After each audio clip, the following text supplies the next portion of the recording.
The cabin sat still on the shore of Crystal Lake, hugged by thick pines that whispered in the wind. For Colton Harris, this wasn't just a vacation spot. It was sacred ground.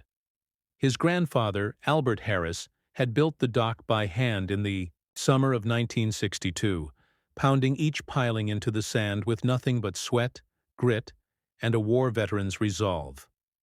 Now, nearly 70 years later, the structure remained.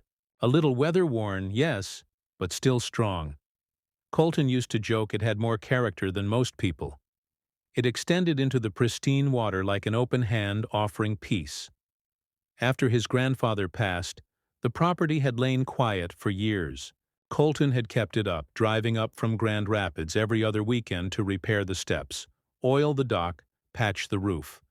But after remote work became the norm and his tech consulting contracts picked up, he decided to move in full-time.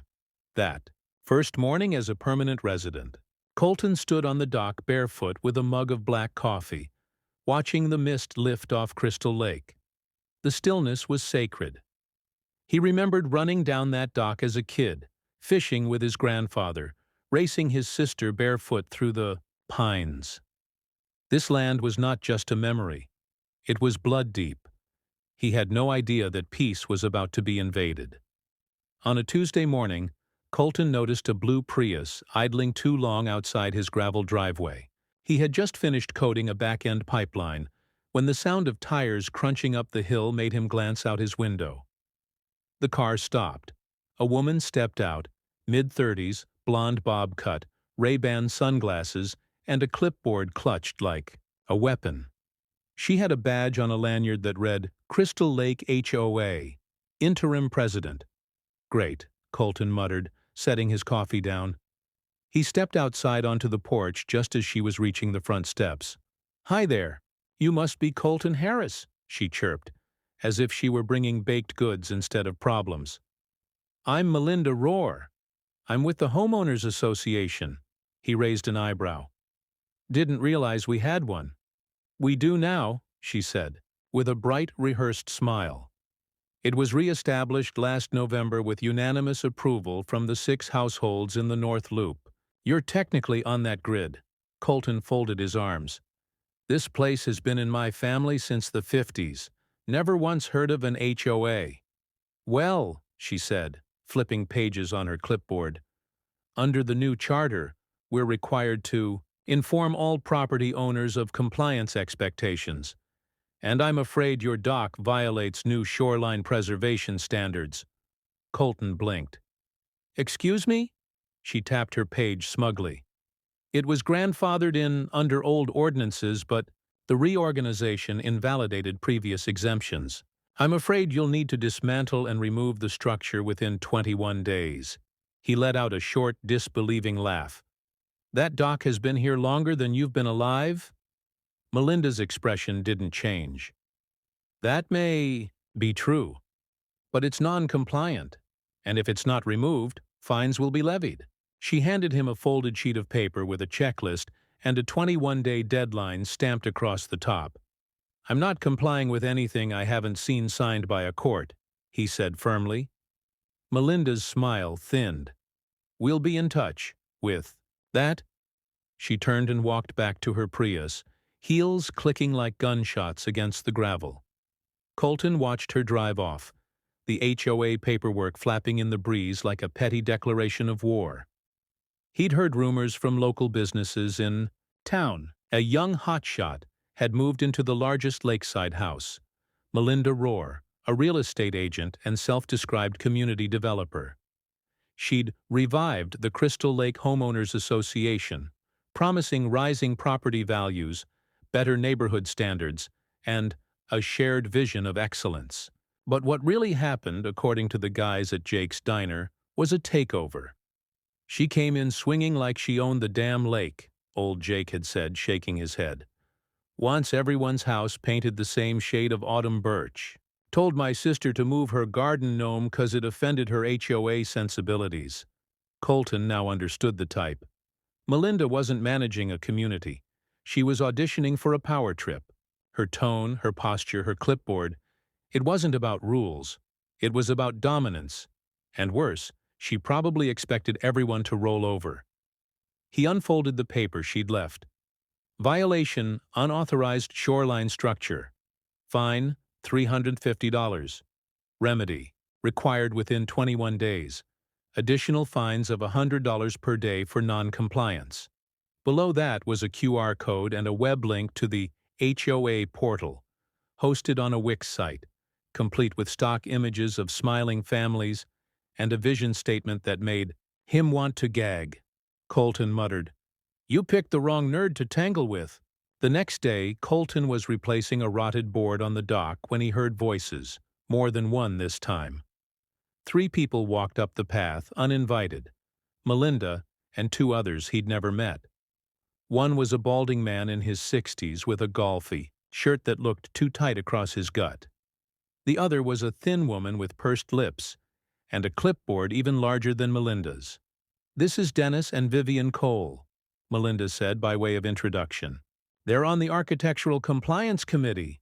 Colton arched a brow. "That a real thing or another fake title?" Vivian gasped softly. Dennis frowned. Melinda narrowed her eyes. "We're here to document continued violations," she said. "We've received anonymous complaints." "From who?" he asked. "We don't need to reveal that," Vivian sniffed. "It's in the bylaws." Colton stepped off the dock, boots scraping the wood. "You 3 don't have legal authority. You're not a municipal body. You don't own the lake. And unless you're carrying a court order or sheriff's badge, you're trespassing." Melinda's voice tightened. "Refusing to comply will result in escalating action. Your fines will increase. Eventually, liens can be filed." "You try that," Colton said evenly, "and I'll see you in court." He turned his back and resumed work on the dock. The trio stood there for a moment, unsure what to do. Then Dennis grunted something under his breath and walked off. Melinda and Vivian followed, heads high but shoulders stiff. It wasn't about a dock, it was about control. And Colton had just told them he wouldn't be controlled. Colton did some digging that night. Turns out Dennis and Vivian Cole had a long, petty history in the area. They'd once called code enforcement on a neighbor for having a handmade wooden mailbox that clashed with the landscape. They'd tried to stop a 4th of July BBQ because the smoke was aggressive, and now, under Melinda's leadership, they had graduated from neighborhood nuisances to enforcers. What shocked Colton was how quickly the HOA had become a pseudo-government. They held weekly meetings in a converted garage behind the Coles, oversized ranch-style home. Their board consisted of Melinda as president, Dennis as compliance officer, and Vivian as treasurer, though no one could confirm what they were treasuring. More troubling was their aggression. Other residents, especially retirees and quiet couples, were beginning to receive notices too. A retired schoolteacher had been fined for hanging laundry in her backyard. A widower 2 doors down had his rose bushes trimmed overnight without permission. The message was clear: comply or be punished. But Colton was not one of their sheep, and the more he learned, the more convinced he became that this wasn't just annoying, it was unlawful.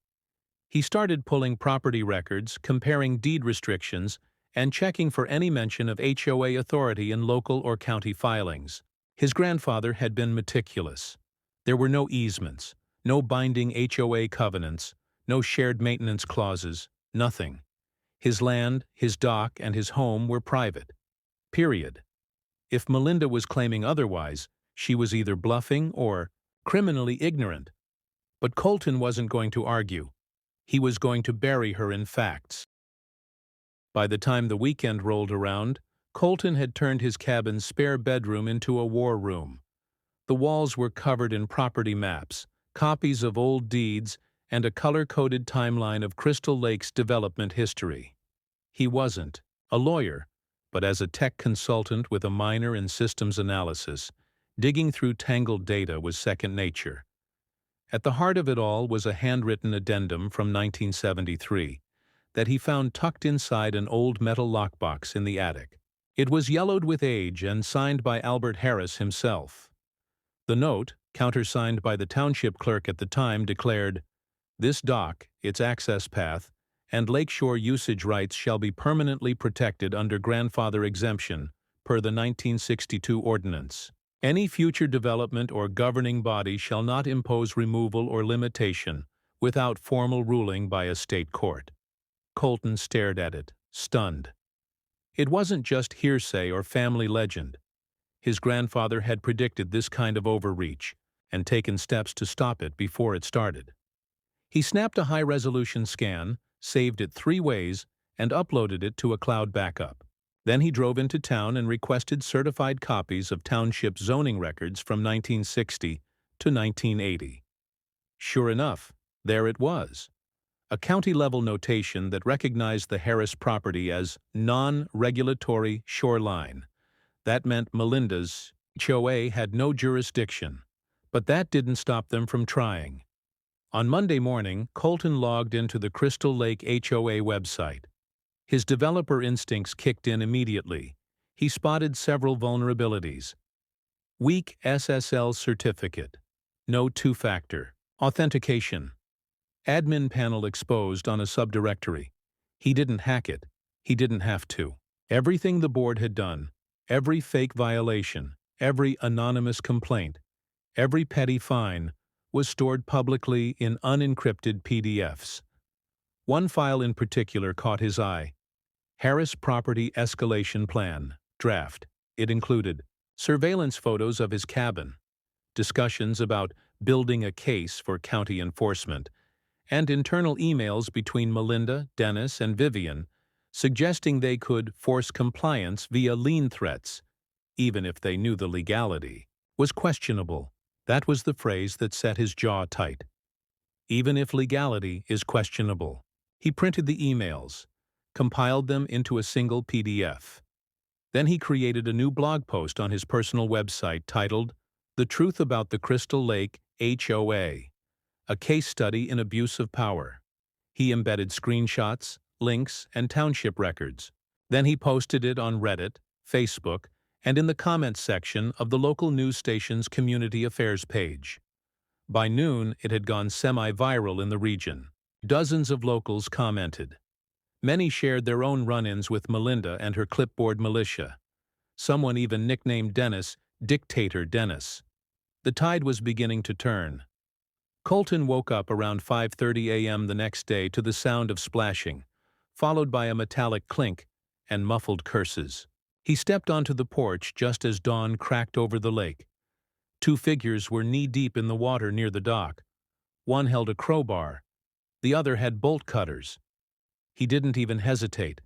He grabbed his phone and hit record. "Hey!" he shouted. "You've got 10 seconds to get off my property before the sheriff does it for me." The 2 figures froze. One turned. It was Dennis. The other, a younger man Colton didn't recognize, dropped the crowbar and stumbled back toward shore. Dennis slipped and fell, soaking his polo shirt and scraping his elbow. "This is HOA business," he shouted, coughing lake water. "We have authority." "You have nothing," Colton growled. "And now I have video evidence of criminal trespassing and attempted destruction of private property." He zoomed in on their faces, getting clear footage. Then he pointed to the no trespassing sign nailed to the tree right above them. By the time the sheriff arrived, Dennis and the other man had fled, but the video and time-stamped footage told the story. The officer, a steady-voiced man, named Deputy Roenick, reviewed the footage and raised his eyebrows. "Looks like someone forgot the law doesn't bend for personal vendettas," he said. Colton filed a police report, and later that afternoon, he got a call from a lawyer in Traverse City, one who had seen his blog post and wanted to help, pro bono. Within days, Colton became something of a local hero. The bakery in town put up a handwritten sign, "Dock Strong," support property rights. A group of older residents, many of whom had quietly endured Melinda's overreach, began speaking up. They wrote letters to the editor. They started a petition demanding that the Crystal Lake HOA board dissolve. Even Jake's Diner, The unofficial town hall offered Colton free coffee for life. "For standing up to the clipboard queen," Jake said with a wink. The county zoning board sent an inspector, not to Colton's property, but to Melinda's. Turns out her lakeside patio extension violated multiple shoreline regulations, and, worse, she'd done it without permits. Karma, as it turned out, wore dock shoes. Colton took it all in stride. He still worked his tech contracts remotely by day, but at night, he met with neighbors on the porch to review their property rights. He created a free online tool called HOA Defender that helped people check whether HOA claims were legally binding in their area. He wasn't just defending his dock anymore. He was defending an idea. With her control slipping, Melinda went into overdrive. She started mailing threatening special assessments to residents, demanding emergency funds for legal defense against libel and slander. She accused Colton of defamation. She claimed he was cyberbullying an elected official.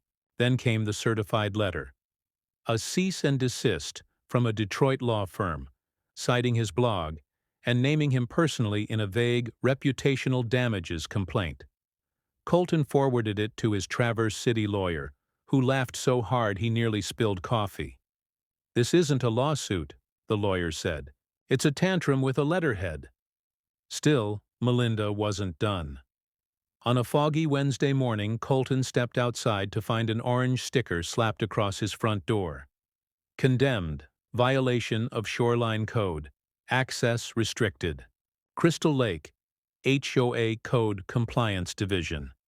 He stared at it in disbelief. It looked official, until you noticed it was printed on Avery office stock and misaligned. Deputy Roenick came by again and shook his head. "They've crossed the line. This is impersonation of a government order. That's a criminal charge." By the end of the week, Melinda was formally charged with criminal misrepresentation and conspiracy to commit trespassing. Dennis was subpoenaed. Vivian vanished from public view. And Colton?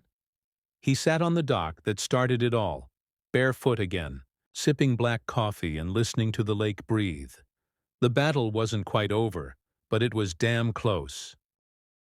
The township announced a public forum to address growing concerns over the Crystal Lake HOA. What was originally planned as a standard budget meeting quickly snowballed into a full-blown town hall, packed wall-to-wall with over 200 residents, journalists, and local officials. Colton arrived early, flanked by neighbors who'd once been too afraid to speak out. He carried a binder filled with evidence, emails, trespass footage, property records, and copies of the phony condemnation sticker. Melinda entered 10 minutes late, dressed in an immaculate navy pantsuit and flanked by 2 attorneys. She walked, with confidence, but the murmurs that followed her weren't supportive. Some residents glared. Others shook their heads.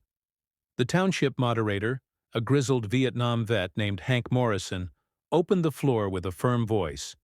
"Tonight isn't about personality. It's about process, law, and fairness." Melinda stood first, launching into a speech full of buzzwords: preserving community aesthetics, safety regulation, voluntary compliance. She painted Colton as a rogue agitator using technology to rile up opposition, but when she claimed the dock was an illegal structure impeding lake access, Colton stood up slowly. "May I respond?" Hank nodded. Colton walked to the front and placed the 1973 addendum on the table. Then he projected his slideshow, photos of his dock dating back to the 1950s, video of the trespassing incident, the illegal sticker, the fake assessments, and the now infamous email, "Even if legality is questionable." The crowd shifted. Someone clapped, then another. When he was done, Colton spoke clearly. "I didn't start this fight, but I won't be intimidated off land my grandfather built with his hands and protected with his signature. This isn't about a dock anymore. It's about control. And I say, no more." The applause became thunderous. Melinda's face tightened. Her attorneys whispered, but it was too late. The momentum had shifted. 2 days later, the story broke on the front page of the Crystal Sentinel. HOA President Melinda Park resigns amid scandal. The headline was followed by a full exposé featuring screenshots from Colton's blog, community testimonials, and confirmation that the county had opened an official investigation into misuse of HOA funds. Residents demanded a special election. The vote came swiftly. Melinda was removed from the board with 86% approval. Dennis was voted out unanimously. Vivian never showed up again, her driveway growing wild and unkempt as if trying to disappear. A new interim board was elected. Retired librarian Mrs. Shipley, war veteran Arthur Denton, and local contractor Marcia Hill. All of them had once been targets of Melinda's compliance campaign. One of their first actions was to nullify all fines and assessments issued in the past 18 months, pending proper legal review. Then they did something no one expected. They voted to dissolve the HOA entirely. It passed 5-2. Colton didn't cheer, didn't throw a fist in the air. He just closed his eyes and let out a breath he hadn't realized he'd been holding since the first letter arrived. Freedom, at last. With the legal storm over, Colton turned back to what had brought him to Crystal Lake in the first place. Peace. The dock had survived the sabotage attempt, though one of its supports was cracked. Rather than replace it with store-bought lumber, Colton tracked down a local mill and had them cut cedar planks from trees that grew just a few miles away. He rebuilt the platform by hand, the way his grandfather once had. No shortcuts, no contractors, just sweat and reverence. One Saturday morning, as the sun crept over the water, he knelt at the edge and hammered in the final nail. His dog Hudson barked in approval.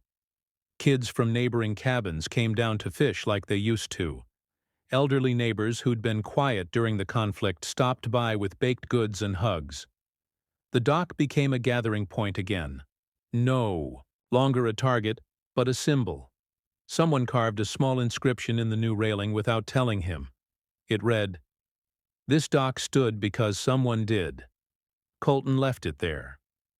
One rainy evening, Colton was organizing the attic when he stumbled upon a shoebox sealed with duct tape. Inside was a faded envelope with his name, handwritten by Albert Harris, his grandfather. The letter was dated June 12, 1981. If you're reading this, it means the lake still matters to someone in our bloodline. That alone makes me proud. This dock isn't just boards over water. It's where your father caught his first fish, where your grandmother taught me to dance, where your uncle said goodbye before the army.